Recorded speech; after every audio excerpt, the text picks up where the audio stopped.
1, 2, 3, 4, 5 संचाच्या आणि चालू असलेल्या 6, 7, 8 या संचाबाबतीत प्रश्न विचारले होते.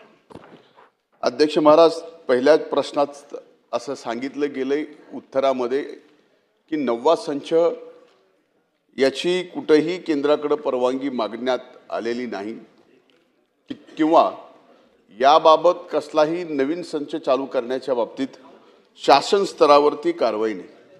अध्यक्ष महाराज, ज्यावेळेस संच क्रमांक 1, संच क्रमांक 2, संच क्रमांक 3, संच क्रमांक 4, संच क्रमांक 5 ह्यांची मर्यादा संपल्यामुळे स्क्रॅपमध्ये टाकले, त्याच वेळेस MERCने 9वा संच देण्याच्या बाबतीमध्ये त्या ठिकाणी महाराष्ट्र निर्मितीला सुचवलेलं होतं. त्यामुळं आमची मागणी आहे की 5 संच बंद झाले, त्यामुळं अप्रत्यक्षपणे परळी, वैद्यनाथ आणि परिसरातल्या अगदी गंगाखेड असेल, सोनपेठ असेल, या सगळ्या परिसरामध्ये जो अप्रत्यक्ष रोजगार होता त्याच्यावरती फार मोठा परिणाम झाला. त्यामुळं 9व्या संचाची या ठिकाणी आमची मागणी आहे. आणि 9वा संच देताना जे उत्तरामध्ये दिले गेले की पाणी नाही आहे. अध्यक्ष महाराज, लोणी सांगवी हे बॅरेज झालं, या बॅरेजवरून थर्मल पॉवर स्टेशनला पाणी आणण्यासाठी हे बॅरेज झालं. हे बॅरेज 2008ला मंजूर झालं. आत्ता 15-20 दिवसात त्याचं काम पूर्ण होईल. ते पाणी सुद्धा या ठिकाणी थर्मल पॉवर स्टेशनला मिळेल. आत्ता 17 LMT पाणी अगदी काही दिवसामध्ये जे नगर परिषदेचा सेवरेज ट्रीटमेंट प्लांट आहे त्या प्लांटमधून सुद्धा वापरण्यासाठी थर्मलला पाणी मिळू शकतं. दुसऱ्या ह्यांनी उत्तरामध्ये दिलंय की कोळसा महाग पडतो. तर यामध्ये माझी एवढीच विनंती आहे की जसं इतर थर्मल पॉवर स्टेशनला WCL कडनं आणि MCL कडनं कोळसा घेतला जातो, तसाच परळी औद्योगिक केंद्राच्या संचासाठी कोळसा जर घेतला तर ते कोळसा सुद्धा स्वस्त पडू शकतो. त्यामुळं 9वा संच सुद्धा फिजिबल आहे. तुम्हाला जागा घ्यायची गरज नाही, कारण 6वा, 7वा आणि 8वा संचाची भूसंपादन करत असताना 9व्या संचासहित भूसंपादन केलेलं आहे. त्यामुळे तिथला EPC असेल, तिथं वॉटर प्रोसेस असेल, ह्या सगळ्या गोष्टीसाठी आज जागा उपलब्ध आहे. त्यामुळं एकीकडे 5 संच बंद करत असताना MERCने न्याय द्यावा त्या भागासाठी म्हणून 9वा संच मंजूर केला. तो आज कुठेही शासन स्तरावरती मंजुरीसाठी नाही. त्यामुळे 9वा संच मंजूर करावा ही माझी पुन्हा एकदा या ठिकाणी सदनामध्ये आपल्या मार्फत मागणी आहे. अध्यक्ष महोदय, दुसऱ्या प्रश्नाच्या उत्तरामध्ये त्यांनी स्पष्टपणानं सांगितलं की या जागेवर आम्ही सौर ऊर्जा करू. अध्यक्ष महाराज, जे 5 प्लांट आज निष्कासित करण्यात आले त्या 5 प्लांटची जागा फक्त 78 हेक्टर आहे. त्यातली 30 हेक्टर जागा ही एक शरायू नावाच्या कंपनीला, म्हणजे निर्मितीच्या ठिकाणी सौर ऊर्जेचा प्रकल्प करते आहे आणि त्या कंपनीला 30 हेक्टर दिली. त्या 30 हेक्टरवर ते फक्त 20 मेगावॉट वीज निर्मितीच करणार आहेत. म्हणजे एकीकडे आम्ही 650 मेगावॉटचा 9 क्रमांकाचा संच, ज्याची आज शासन स्तरावर कुठल्याही प्रकारे मान्यता देण्याची तयारी नाही, ते गमावला. आणि दुसरीकडे मात्र सौर ऊर्जेच्या बाबतीतही आम्हाला आमच्यावरती जागा असताना अन्याय होतोय. अध्यक्ष महाराज, आज हजारो एकर जमीन ही निर्मितीची परळी आणि परळी परिसरामध्ये थर्मल पॉवर स्टेशनसाठी घेतलेली आहे. जमिनीचा खर्च नाही, पाण्याचा खर्च नाही, खर्च आहे कोळशाचा. त्यामुळं याबाबत या 9व्या संचासोबत उर्वरित जमीन जी आहे, ज्याला 1 रुपया सुद्धा खर्च लागणार नाही, त्या जमिनीवर सुद्धा सोलार उभं करावं ही एक विनंती आहे. अध्यक्ष महाराज, मी आपल्याला स्पेसिफिक सांगतो की आज 6, 7, 8 सुद्धा जो संच चालू होतो, वर्षातून किती दिवस चालू होतो हे आपल्याला माहिती, कारण हा MOD मध्ये आहे. आता MOD मध्ये गेल्यामुळं स्वाभाविकच ज्या वेळेस आमचा नंबर लागेल त्यावेळेस आमचा थर्मल चालू होतो. अशा परिस्थितीमध्ये परळी औद्योगिक विद्युत केंद्राचे हे तिन्ही संच MOD मधून काढावेत ही माझी विनंती आहे. हे माझं अपील सुद्धा MERC मध्ये या ठिकाणी चालू आहे. जर आपल्या निर्मिती विभागाने याबाबत पॉझिटिव्ह से दिला तर MOD मध्ये परळीचं थर्मल पॉवर स्टेशन सुद्धा त्यातनं निघू शकतं आणि 12 महिने ते चालू शकतं, पूर्ण क्षमतेने चालू शकतं. या 3 प्रश्नाचे उत्तर अध्यक्ष महाराज या ठिकाणी पाहिजेत. माननीय अध्यक्ष महोदय, सन्माननीय धनंजय मुंडे साहेबांनी जे प्रश्न या ठिकाणी उपस्थित केलेले आहेत, मुळामध्ये पहिल्यांदा मी आपल्या मुंडे साहेब लक्षात आणून देतो की एमओडी म्हणजे मेरिट ऑर्डर डिस्पॅच हे कोणाच्या हातात नाही आहे. हे पूर्णपणे ही कम्प्युटराइज सिस्टीम आहे आणि या सिस्टीममध्ये त्या क्षणी ज्याची वीज स्वस्त असेल, म्हणजे आपले ज्यांच्याशी PPA झाले अशा प्रायव्हेट माणसाची वीज जर आपल्यापेक्षा स्वस्त असली तर तीच आपल्याला घ्यावी लागते आणि हे ऑटोमॅटिक आहे. याच्यामध्ये कुठलाही म्हणजे याची वीज बंद कर, याची वीज घे असं काही नाही आहे. त्यामुळे मेरिट ऑर्डर डिस्पॅचमध्ये असा नियम आहे की जी वीज ज्यावेळी स्वस्त असेल त्यावेळेस ती घ्यावी लागते.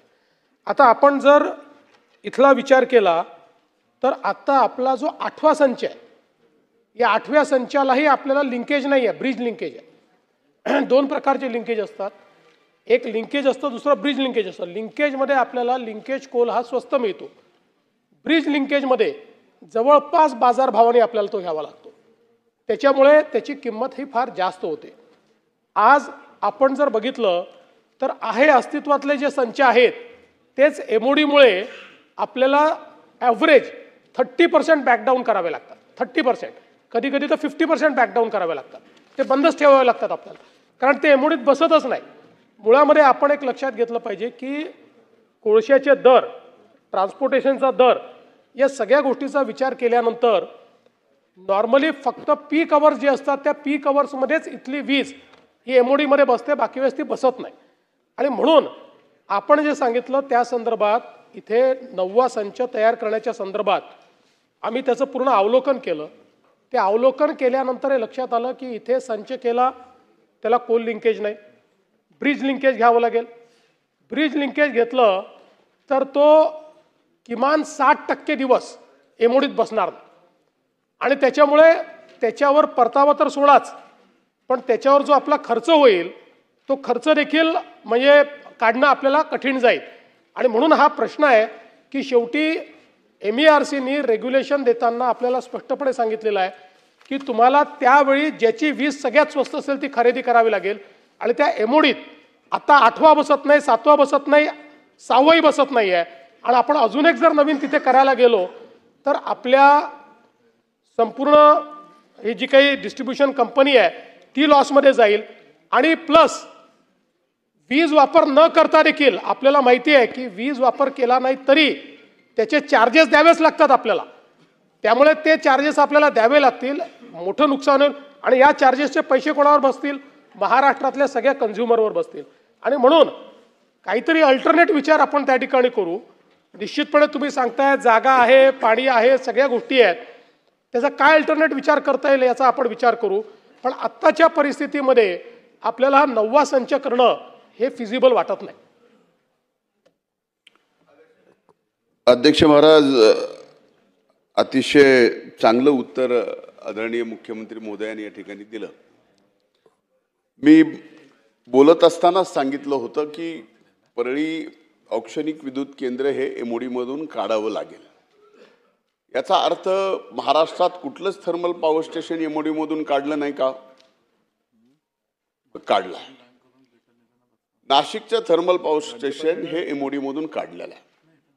आज मी आपल्याला 2 गोष्टीचे, जसे आपण सांगितलं की 9वा संच उभा राहिल्यानंतर निर्मितीचं कसं नुकसान होईल, तसं मी आपल्याला 2 मिनिटांमध्ये आपल्याला सांगतो की 9वा संच उभा केल्यामुळं आणि 6, 7, 8 हे 3 संच एमओडी मधून काढल्यानंतर तुमच्या निर्मितीमध्ये निर्माण झालेल्या विजेचं आणि ज्यावेळेस आपण ट्रान्झिट करतो, वितरित करतो, हा वितरणाचा जो लॉस आहे तो कमी करण्यासाठीच परळीचं थर्मल पॉवर स्टेशन त्या सेंटरला ठेवलं. महत्त्वाचा मुद्दा असा आहे की कोळसा, आता मी आपल्याला सांगितलं की MLC कडनं आणि KLC कडनं आपण जर कोळसा घेतला तर तो स्वस्तात पडेल. आणि आज आपण, माझी विनंती आपल्याला, मी या सदनात माननीय अध्यक्ष महोदयांच्या समोर विनंती करतो की आपण एकदा या सर्वच कोळशाच्या रूट चेक करा, म्हणजे आपल्याला लक्षात येईल की कोळशाच्या दरापेक्षा ट्रान्सपोर्टेशन कॉस्ट जसं आपण म्हणतात तसं जास्त आलेली आहे. का तर रूटच तसे आहेत त्या रेल्वेची, त्यामुळे स्वाभाविक कोळसा महागच येणार. इथं फायदा एवढाच आहे की तुम्हाला नवीन जमीन खरेदी करायची नाही. इथं फायदा एवढाच आहे की इथं पाण्याची व्यवस्था आहे. इथं फायदा एवढा आहे की पहिले 3 संच चालू आहेत. आणि सर्वात महत्त्वाचा फायदा काय आहे की Parli thermal power station MoD मधून जर काढलं तर पॉवर ग्रीडवर येणारा लोड अनलोड होताना जे काही शटडाऊन होतं त्याचं रोज 200 ते 300 कोटी रुपयाचं नुकसान या ठिकाणी आपलं होतं, हे मी जबाबदारीपूर्वक सांगतो. म्हणून माझी विनंती आहे सहानुभूतीपूर्वक की आपण एकीकडे 90 संच मान्यता करण्यासाठी आपण एक त्याच्यावरती कमिटी बसवा, ह्या सगळ्या गोष्टीचा विचार करा. आम्ही MOD मधून काढा म्हणत नाही, आम्ही MERC कडे अपील केलं आहे. परळी वैद्यनाथाच्या नगरीतील काही जबाबदार नागरिकांनी अपील केलंय. ते अपील केल्यावर त्यातून एवढंच आम्हाला पाहिजे की MOD मधून आपण काढा आणि त्याला से आपल्याकडे की ह्या 4 गोष्टी केल्यानंतर ते MOD मधून निघू शकतं. MERC ची तशी मानसिकता होऊ शकते. आपण जर प्रयत्न केला तर एवढा एक आश्वासक शब्द परळी वैद्यनाथ नगरीच्या आणि परिसराच्या ज्याच्यावरती 15,000 लोकांचं पोट आहे त्या प्रकल्पाच्या संबंधात आपण सकारात्मक राहावं, ही माझी कळकळीची विनंती आहे. माननीय मुंडे साहेब, पुन्हा आपल्याला मी सांगू इच्छितो की MODतनं काढणं हे राज्य सरकारच्या हाती नाही आणि ते MERCच्या हाती नाही. जसं आपण सांगितलं की नाशिक MODतनं बाहेर काढलं, नाशिक MODतनं बाहेर काढलेलं नाही. उलट अनेक वेळा तर आपले जे कोळशाच्या जवळचे आहेत, म्हणजे कोराडी असेल किंवा चंद्रपूर असेल, अशी आपल्यावर स्थिती येते की कधी कधी आपले जे PPA आहेत त्याची वीज त्याच्यापेक्षा स्वस्त होते आणि काही काळ 10% आपल्याला ती पण बंद करावी लागतात. आता ही प्रोसेस जी आहे ही कोणाच्या हातातली प्रोसेस नाही आहे. आपला लोड डिस्पॅच सेंटर जे आहे ते लोड डिस्पॅच सेंटर, आपला जो काही PPA आहे तो PPA, या सगळ्याची एक ऑटोमेटेड प्रोसेस आहे. त्यामुळे कुठल्याही आवरली बेसिसवर जी सगळ्यात स्वस्त वीज आहे ती आपल्याला घ्यावी लागते, जी सगळ्यात स्वस्त आहे. आणि हा प्रॉब्लेम आहे की याची वीज ती स्वस्त होऊ शकत नाही, कारण आपण किती रॅशनलाइज केलं तरी परळी आपलं अशा ठिकाणी आहे की ज्या ठिकाणी कोळसा दुरूनच आणावा लागतो. याच्या आसपास कुठे कोळसा नाही, त्यामुळे तो दुरूनच आणावा लागतो आणि म्हणून इथला हा प्रॉब्लेम आहे.